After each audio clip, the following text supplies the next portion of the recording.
Actes des apôtres, chapitres 7 et 8. Le grand prêtre lui demanda: Reconnais-tu l'exactitude de ces faits? Étienne dit alors: Chers frères et pères de cette nation, écoutez-moi. Le Dieu glorieux, apparu jadis à notre ancêtre Abraham, quand il habitait encore en Mésopotamie, avant de s'établir à Haran, il lui dit: Quitte ton pays et ta parenté, et va dans le pays que je te montrerai. C'est ainsi qu'il sortit de la Chaldée et vint se fixer à Haran. De là, après la mort de son père, Dieu le conduisit dans ce pays-ci où vous habitez actuellement. Toutefois, il ne lui donna ici aucune propriété, pas même un mètre carré de terre.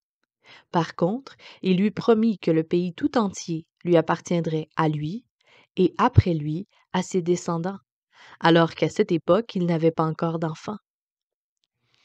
Dieu déclara aussi que ses descendants séjourneraient dans une terre étrangère et qu'ils y seraient réduits en esclavage et qu'on les maltraiterait pendant 400 ans.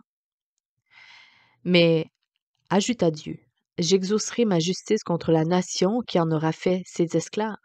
Après cela, ils quitteront la terre étrangère et viendront ici même, dans ce pays, pour m'adorer et me servir. Puis Dieu conclut son alliance avec Abraham et lui en donna pour signe la circoncision. C'est ainsi qu'il eut pour fils Isaac et qu'il le circoncit 8 jours après sa naissance. Isaac fit de même pour son fils Jacob, et celui-ci, à son tour, transmit la circoncision à ses 12 fils, les 12 ancêtres de nos tribus. Or, les fils de Jacob, poussés par la jalousie, vendirent leur frère Joseph pour être emmenés comme esclave en Égypte. Mais Dieu veillait sur lui. Il le tira des situations les plus difficiles et le sauva de la détresse. Il lui donna sagesse et intelligence, si bien que Joseph se concilia la faveur du Pharaon, roi d'Égypte. Celui-ci le nomma gouverneur du pays et lui confia la gérance de toute la maison royale. C'est alors que survint une grande famine dans tout l'Égypte et en Canaan. Ce fut partout autant de misère et de souffrance. Nos ancêtres ne trouvaient plus rien à manger. Quand Jacob apprit qu'il y avait encore du blé en Égypte, il y envoya une première fois ses fils, c'est-à-dire nos ancêtres. À leur second voyage, Joseph se fit reconnaître par ses frères, et le Pharaon apprit quelle était l'origine de Joseph et qui était sa famille. Après cela, Joseph fit venir après lui, plutôt près de lui son père Jacob et toute la parenté, comprenant 75 personnes. Jacob descendit en Égypte et y finit ses jours, et nos ancêtres y moururent. Leurs corps furent ramenés à Sichem, et on les déposa dans le tombeau qu'Abraham avait acheté au fils d'Hamor à Sichem. Comme le temps passait, le moment approchait où Dieu allait accomplir la promesse solennelle qu'il avait faite à Abraham. Le peuple d'Israël se multipliait et devenait de plus en plus nombreux en Égypte, jusqu'à l'avènement d'une autre dynastie royale. Le nouveau roi ignorait tout de Joseph. Il se mit à maltraiter notre peuple et à l'exploiter avec une habileté perfide. Il opprima nos ancêtres pour exterminer notre race. Il alla jusqu'à obliger les pères à abandonner leurs nouveau-nés pour qu'ils ne survivent pas. C'est à ce moment-là que naquit Moïse. C'était un enfant d'une beauté exceptionnelle. Dieu y prenait plaisir. Pendant 3 mois, il fut élevé en cachette dans la maison de son père.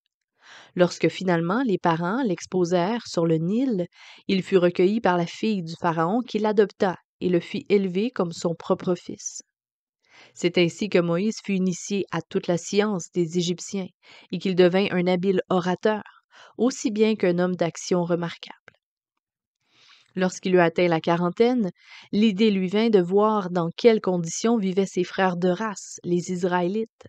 Il désirait leur venir en aide. Un jour, il vit de ses yeux comment on maltraitait l'un d'eux. Il prit sa défense et pour venger ce frère, tua l'Égyptien qui l'opprimait. Il pensait que ses frères comprendraient que Dieu voulait se servir de lui pour les libérer, mais ils ne comprirent pas. Le lendemain, il survint un moment où 2 d'entre eux se querellaient. Il s'interposa et essaya de réconcilier les adversaires. « Mes amis, leur dit-il, n'êtes-vous pas frères de même race? Pourquoi alors vous faites-vous réciproquement du mal? » Celui qui était en train de frapper l'autre et qui était dans son tort le repoussa en disant: De quoi te mêles-tu? Qui t'a demandé d'être notre chef ou de jouer au juge? Voudrais-tu par hasard aussi me tuer comme tu as tué hier l'Égyptien? Quand Moïse entendit cela, il prit la fuite et alla vivre en exilé dans le pays de Madian, où il eut 2 fils. 40 années passèrent. Alors un ange lui apparut dans le désert sur le mont Sinaï, au milieu d'une flamme, dans un buisson en feu. Saisi d'étonnement à ce spectacle, Moïse s'approchait pour le considérer de plus près, lorsque la voix du Seigneur se fit entendre. Je suis le Dieu de tes ancêtres, le Dieu d'Abraham, d'Isaac et de Jacob. Moïse, tout bouleversé et tremblant, n'osant plus lever les yeux, le Seigneur lui dit alors: Ôte tes sandales, car l'endroit où tu te tiens est sur une terre sainte. J'ai regardé et j'ai vu la misère de mon peuple en Égypte. Je sais qu'il est opprimé et qu'il souffre. J'ai entendu ses gémissements et je suis descendu pour le délivrer. Et maintenant viens, c'est toi que je veux envoyer en Égypte. Ainsi donc, c'est bien ce même Moïse, celui que ses frères avaient repoussé en lui disant: De quoi te mêles-tu? Qui t'a demandé d'être notre chef ou jouer au juge? C'est lui que Dieu a envoyé comme chef et libérateur du peuple, avec l'assistance de l'ange qui lui était apparu dans le buisson. Ce fut effectivement lui qui les a fait sortir du pays de l'esclavage en accomplissant des prodiges et des miracles en Égypte, au passage de la mer Rouge et pendant 40 ans durant la traversée du désert. Ce fut encore lui qui dit aux Israélites: Un jour Dieu fera paître pour vous un prophète semblable à moi, un membre de votre peuple. Vous l'écouterez. Lorsque le peuple était rassemblé au désert, ce fut encore lui qui servit d'intermédiaire entre nos ancêtres et l'ange qui parlait sur le mont Sinaï. Il reçut de Dieu les paroles de vie pour nous les transmettre. Voilà celui à qui nos ancêtres refusèrent d'obéir. Bien plus, ils le repoussèrent avec mépris et auraient préféré retourner en Égypte. Ils vinrent demander à Aaron: Fais-nous donc des dieux visibles qui marchent à notre tête et nous conduisent, car ce Moïse qui nous a tirés du pays d'Égypte, personne ne sait ce qu'il est devenu. Alors ils façonnèrent un veau et se mirent à offrir un sacrifice à l'idole et à célébrer de joyeuses fêtes en l'honneur de ce qu'ils avaient eux-mêmes fabriqué de leurs mains. Mais Dieu se détourna d'eux et les abandonna à eux-mêmes et à l'idolâtrie. Il les laissa apporter leur culte à tous les astres du ciel. C'est bien ce qui est écrit dans le livre des prophètes. Ô peuple d'Israël, est-ce à moi que vous avez offert des victimes et des sacrifices pendant ces 40 années de votre séjour au désert? Quand vous portiez avec vous la tente qui abritait l'idole de Moloch et l'étoile de votre dieu Rompha, ces idoles que vous aviez fabriquées pour vous prosterner devant elles. C'est pourquoi je vous ferai déporter au-delà de Babylone. Au désert, nos ancêtres emportaient avec eux le tabernacle dans lequel Dieu leur parlait et qui renfermait les tables de la loi. Dieu avait ordonné à Moïse de le construire d'après le modèle qui lui avait été montré. Le tabernacle a été transmis à la génération suivante de nos ancêtres qui l'introduirent sous la conduite de Josué dans le pays promis. Voilà. Dieu en avait chassé les peuples des nations qui l'occupaient auparavant. Il subsista jusqu'au temps de David. Celui-ci trouva grâce aux yeux de Dieu et lui demanda la faveur de pouvoir lui construire une maison au milieu des descendants de Jacob. En fait, ce ne fut que Salomon qui bâtit le temple. Mais le Dieu Très-Haut n'habite pas dans des édifices dressés par les mains d'hommes. C'est ici par le prophète. C'est dit par le prophète. J'ai le ciel pour trône et la terre pour marchepied. Et vous voudriez me bâtir une maison pour m'y loger, dit le Seigneur. Vous voudriez me donner un endroit où je puisse me reposer. N'est-ce pas ma main qui a créé tout ce qui existe? Ah, vous êtes bien les dignes fils de vos pères, hommes obstinés, qui ne voulez pas courber vos têtes, qui fermez le cœur et les oreilles aux appels de Dieu. Toujours, comme vos ancêtres, vous résistez à l'Esprit Saint. Pouvez-vous me citer un seul prophète que vos ancêtres n'aient pas persécuté? Ils ont tué ceux qui annonçaient la venue du seul juste. Quand ce juste a apparu, vous l'avez trahi et assassiné. Oui, vous avez bien reçu la loi de Dieu par l'intermédiaire des anges, mais vous ne l'avez jamais observée. » À ces mots, ils devinrent comme fous de rage et se mirent à grincer des dents contre Étienne. Mais lui, rempli du Saint-Esprit, leva les yeux au ciel et vit apparaître Dieu dans sa gloire et Jésus debout à sa droite.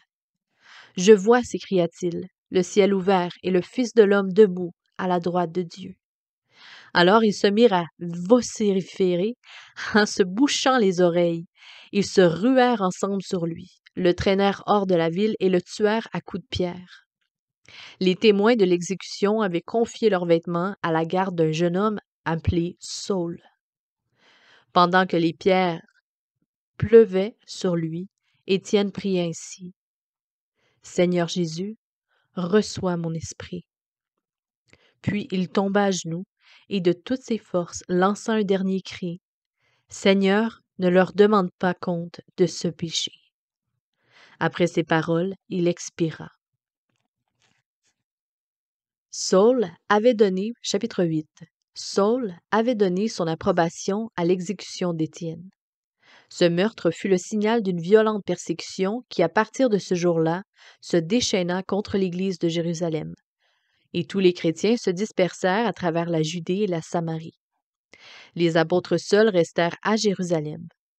Quelques hommes pieux allèrent chercher le corps d'Étienne et l'enterrèrent en pleurant publiquement sa mort.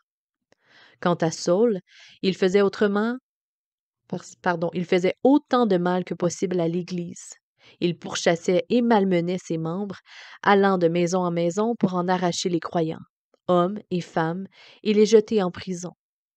Les chrétiens qui s'étaient dispersés parcouraient le pays pour annoncer de ci et là la bonne nouvelle de la parole de Dieu. C'est ainsi que Philippe, par exemple, se rendit au chef-lieu de la Samarie et se mit à prêcher le Christ, le Messie promis. La population tout entière se montra très réceptive à ce qu'il disait, car elle entendait parler des miracles qu'il accomplissait et pouvait même les voir de ses yeux. En effet, beaucoup de personnes qui avaient des démons en elles furent délivrées des esprits impurs qui sortaient d'elles en poussant des grands cris. De nombreux paralysés et des infirmes furent guéris. Et aussi, toute la ville était-elle dans joie. Or, depuis quelque temps, un nommé Simon s'y était établi pour exercer la magie. Il émerveillait le peuple samaritain par ses enchantements et jouissait d'un grand crédit auprès d'eux. Il se prenait pour un grand personnage et se faisait passer pour tel. Aussi, la population entière était-elle comme fascinée par lui, et tout du simple particulier au dirigeant allait le consulter. Cet homme, disait-il, possède la puissance même de Dieu. La toute grande puissance vit en lui. S'il exerçait une si profonde influence, c'était parce que depuis assez longtemps, il séduisait les gens par la sorcellerie et les tenait envoûtés par des dons magiques. Quand il eut accepté avec foi le message que Philippe leur annonçait au sujet du règne de Dieu et de la personne de Jésus-Christ, ils se firent baptiser, tant les hommes et les femmes. Simon lui-même devint croyant et se fit baptiser. Par la suite, il accompagnait constamment Philippe. Il s'émerveillait devant les miracles et les prodiges extraordinaires qu'il accomplissait sous ses yeux. Quand les apôtres restés à Jérusalem apprirent que les Samaritains avaient accepté la parole de Dieu, ils y déléguèrent Pierre et Jean, qui, dès leur arrivée, prièrent pour les nouveaux disciples afin qu'ils reçoivent le Saint-Esprit. En effet, ils n'étaient pas encore descendus sur aucun d'eux. Ils avaient seulement été baptisés au nom de Jésus. Et Pierre et Jean se mirent donc à leur imposer les mains et ils reçurent l'Esprit Saint. Lorsque Simon vit que l'Esprit Saint était donné par l'imposition des mains des apôtres, il leur proposa de l'argent, en disant « Donnez-moi aussi ce pouvoir pour que ceux à qui j'imposerai les mains reçoivent l'Esprit Saint. » « Maudit soit ton argent, lui dit Pierre. Comment as-tu pu t'imaginer que le don de Dieu était une marchandise que l'on puisse acquérir à prix d'argent? Tu n'as rien compris et tu n'auras aucune part à cette faveur. Tu t'es exclu toi-même du droit à l'héritage divin, car ton cœur n'est pas sincère devant Dieu. Détourne-toi donc de tes mauvais desseins. Demande au Seigneur de te pardonner, si c'est possible, d'avoir eu de telles intentions dans ton cœur. Car à ce que je vois, tu es rempli d'amertume et de méchanceté, et tu en récolteras les fruits amers. Tu es enlisé dans le mal et ligoté par le péché. » Alors Simon demanda à Pierre et à Jean, « Intercédez vous-même pour moi auprès du Seigneur, pour que votre malédiction ne se réalise pas, et qu'il ne m'arrive aucun des malheurs dont vous venez de parler. » Pierre et Jean continuèrent à rendre témoignage à Jésus-Christ en annonçant la parole du Seigneur, puis ils s'en retournèrent à Jérusalem, tout en prêchant la bonne nouvelle dans les différents villages samaritains qu'ils traversèrent. À cette même époque, un ange du Seigneur apparut à Philippe et lui dit, « Lève-toi, pars dans la direction du sud, prends la route qui descend de Jérusalem à Gaza, celle qui est déserte. » Immédiatement, il se leva et se mit en route. Au même moment arrivait un haut dignitaire éthiopien. Bon, je vais la voir. Il était venu à Jérusalem pour adorer Dieu. Sur le chemin du retour, assis dans son char, il lisait à haute voix le livre du prophète Ésaïe. L'Esprit de Dieu dit à Philippe, « Avance, rattrape ce char et marche à côté de lui. » Philippe courut et entendit l'Éthiopien lire dans le prophète Ésaïe. Alors il l'aborda pour lui demander, « Comprends-tu ce que tu lis? »